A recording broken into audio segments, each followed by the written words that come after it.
je m'appelle Grégory Lasserre, je travaille en couple depuis plus de 20 ans avec Anaïs Medenangst sous le nom de Scénocosme, et donc nous sommes des artistes et nous faisons principalement des installations et tout particulièrement des installations interactives qui engagent la relation avec les spectateurs, les corps des spectateurs, et la plupart de nos œuvres engagent la relation au toucher.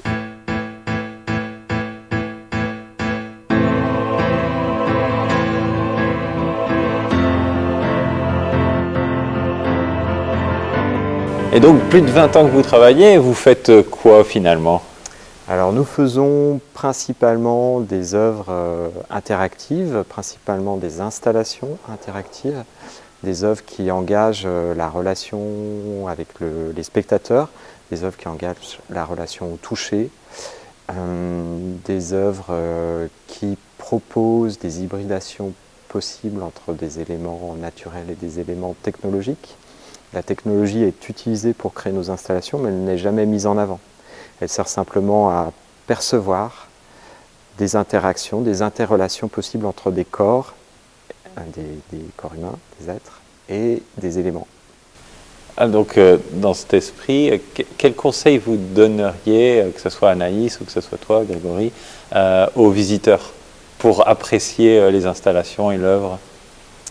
Alors, dans nos installations, il y a à chaque fois une phrase qu'on appelle un rituel d'interaction qui propose, qui donne l'indication aux visiteurs de la manière dans laquelle on va rentrer en contact, en connexion avec l'œuvre. Par exemple, les plantes que j'ai ici.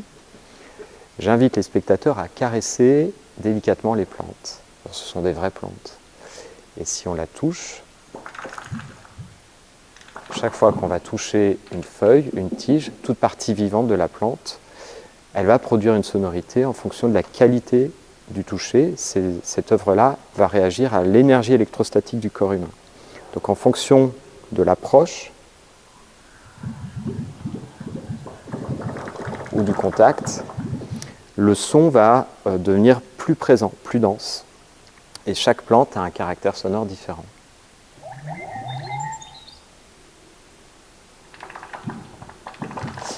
Donc la relation proposée, elle est très évidente, très simple, accessible à tout le monde. En tout cas, les œuvres qui sont présentées ici ne sont pas faites pour accueillir trop de personnes à la fois. Voilà, il y a quand même ce rapport intime qui se crée, qui est possible dans ces installations. Et en effet, ce ne sont pas uniquement des œuvres à regarder. Par contre, ce qui est intéressant, c'est d'interagir avec l'œuvre, mais ce qui est d'autant plus intéressant, c'est de se mettre en retrait et de regarder les réactions des spectateurs. Par exemple, sur une œuvre comme Acousmaflore, nous avons fait beaucoup d'œuvres avec des végétaux que l'on rend interactifs. Et ce qui nous intéresse avant tout, c'est l'être humain. Ce qui nous intéresse avant tout, c'est de voir l'émotion qui se lit sur le visage quand une personne va toucher la plante pour la première fois.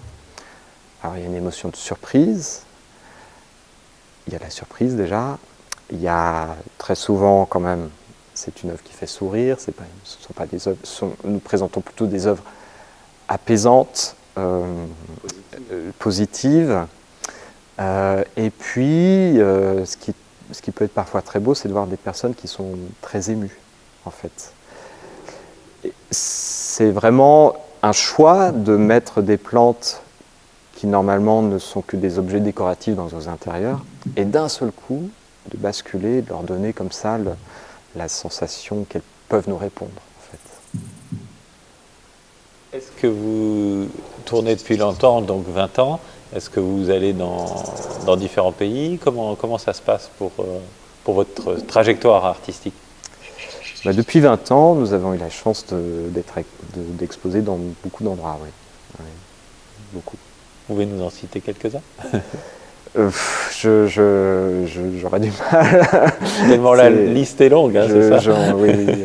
En ce moment, Acousmaflore a exposé, il y en a une version en Chine en ce moment, à Shanghai. Elle va bientôt être démontée, incessamment sous peu. Voilà, la semaine prochaine, je vais partir à New Orleans, aux USA, pour exposer dans un musée. C'est la 3e fois qu'ils nous invitent.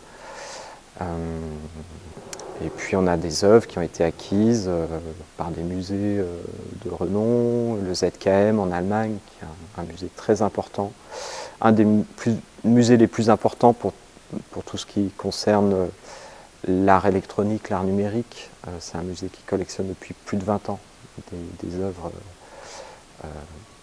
ce type d'œuvres. Voilà.